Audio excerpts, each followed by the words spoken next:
Good morning. It is the first day of school. This is the Composites Lab provided by Otech. You guys are Ben Lomond students, but you're here taking a class from Ogden Weaver Technical College. So everything we do will get you college credit.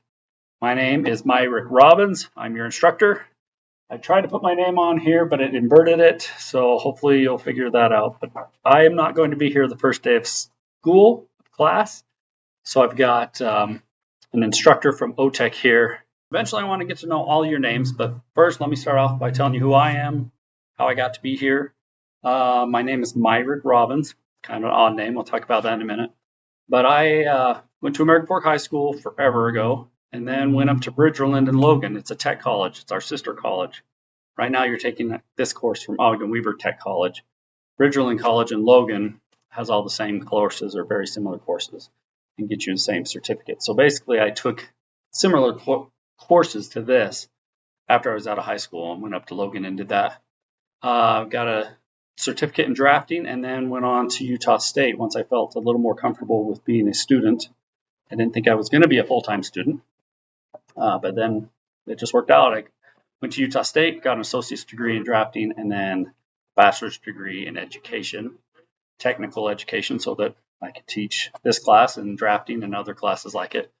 And I'm also working on my master's degree. Got another year of that to finish up. So that's a little background of how I got here. I'm going to want to get to know some of you guys better when I'm here. Obviously, I'm not here today. But let me tell you about my name and how I got it, and hopefully that'll help you remember who I am. So Myrick Robbins is my name. You can call me either Mr. Myrick or Mr. Robbins or Myrick Robbins. Not very formal that way, but as you can tell, my parents are very possessive people.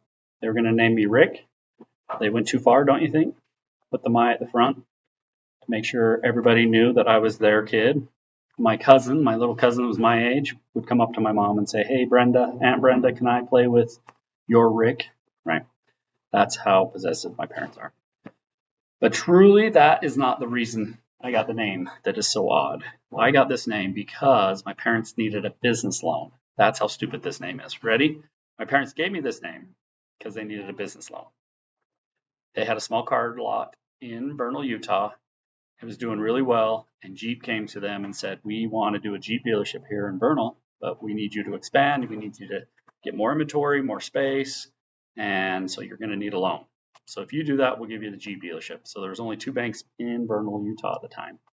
And one bank served the Chevy dealership and one bank served the Ford dealership, and they didn't want to give my dad any money for Jeep. So he went looking all over the state of Utah, looking for a banker that would give him a business loan. Couldn't find one until he went to Salt Lake and found Bruce Myrick. Bruce could have been my name, but my parents decided to give me Myrick instead. They got the loan from that Bruce Myrick fella. Obviously, my mom was pregnant at that time when they got the loan. So when I came to this world, they gave me the name Myrick instead of Bruce. So, worst part of that story is this. 3 years later, my parents went bankrupt with that car dealership. 47 years later, I still have this crazy name. So, if you think you have problems with your parents, so do I. But a few things I want to review with you. Again, one, this is an Ogden Weaver Technical College class, so you will be held accountable as if you were a college student. So I will treat you like a college student, which is an adult, if you act like an adult. Many of you just come from junior high, and I want you to feel like you can participate in these activities like an adult would, but that also means adults don't get to have their cell phones out all the time. When I go to a meeting with my bosses, they don't let me pull out my phone while they're talking, and so I will do the same thing in this class. If you are here on time, we'll do 2 things. We'll do our cleanup, which I'll talk more about next time when I'm here, and then we'll have a little lesson. The lesson usually lasts 5, 10, maybe 15 minutes at the most. During that time, I'm expecting you guys to act like adults, keep your phones in your pockets, keep your earbuds out of your ears, and paying attention. Just 15 minutes. After that, you can have your phones out, you can talk to your friends, as long as we're doing our work. Just like when I'm at work, my boss lets me have my phone in my back pocket all the time, because my boss also knows I'll get my work done, and I expect the same out of you guys. So if you're doing your work, you can have the phone. It is a privilege. This is the high school setting, So the rule is no cell phones in the classroom. And so if I find that you guys aren't acting like adults and revert it back to being junior high children, then we'll go back to those rules and take your phones away, which I don't want to do. And you don't want to have your phone taken away. So please show respect while you're here today with the substitute that's here. Don't have your phones out while they're talking. Please put them away right now. If you have your phone out right now, I'm talking to you, I see you. Put your phones away, pay attention. For today, we're just going to get to know each other.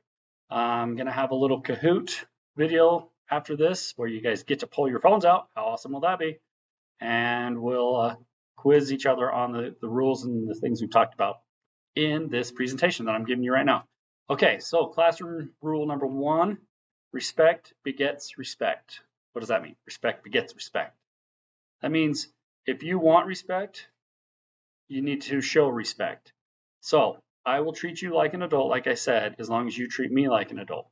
And adults, like I said, don't pull out cell phones, don't ignore each other. So if you start ignoring me and you show me lack of respect, then I'll take back the respect that you should get in return. And so what does that mean for you guys? Respect begets respect. You'll be fine in this class as long as you treat other people with respect. Whether it's male or female or different religious or any kind of background, respect each other. That's rule number 1, okay? Number 2, if you look up here, you'll see these different guidelines hanging from my TV screen. You probably can't see them right now, but in real life, they're there, okay? Individual responsibility rules: arrive on time and prepare for class. So arriving on time in this class means you're here when the bell rings. We're sharing a classroom, as you can tell, with the woodshop. That is their classroom. You are not in our classroom, in the Composites classroom, until you pass the ping pong table. You need to be in here and you need to be in your seat if you want to be on time.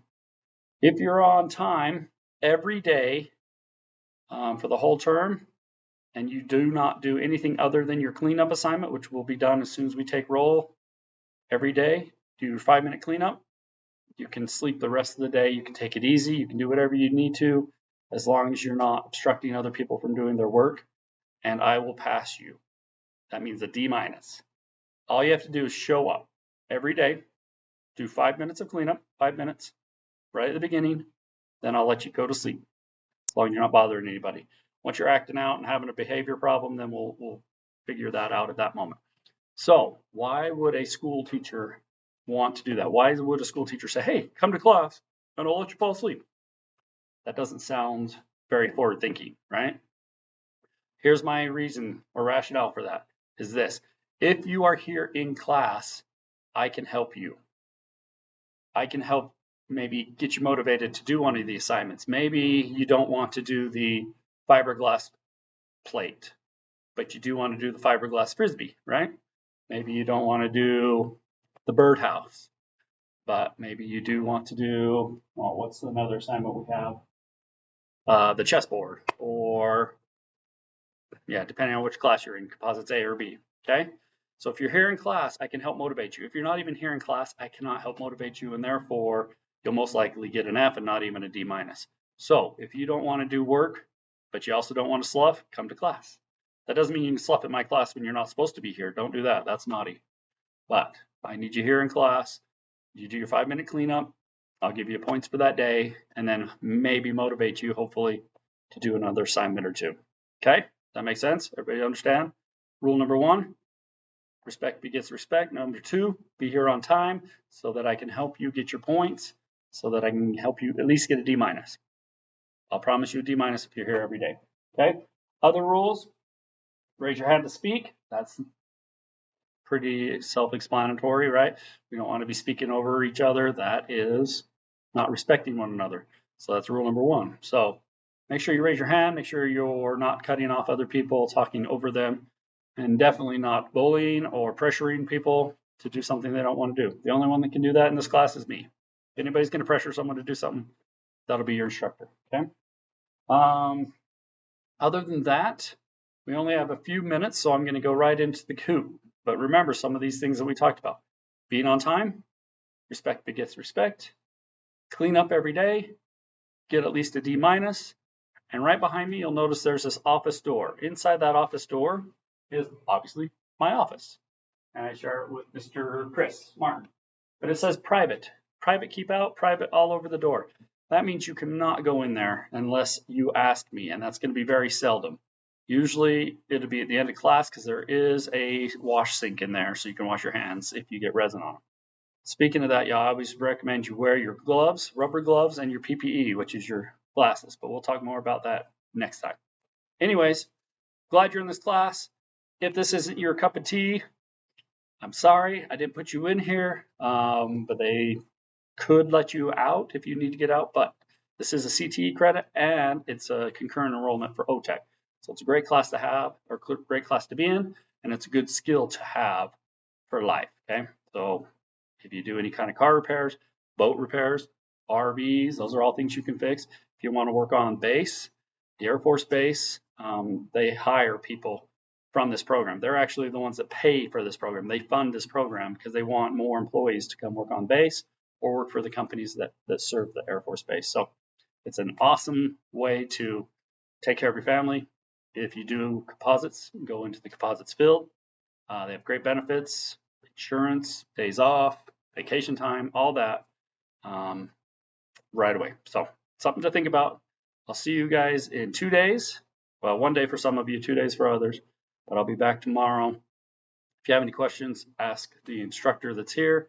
Otherwise, get ready for a Kahoot. Here it comes.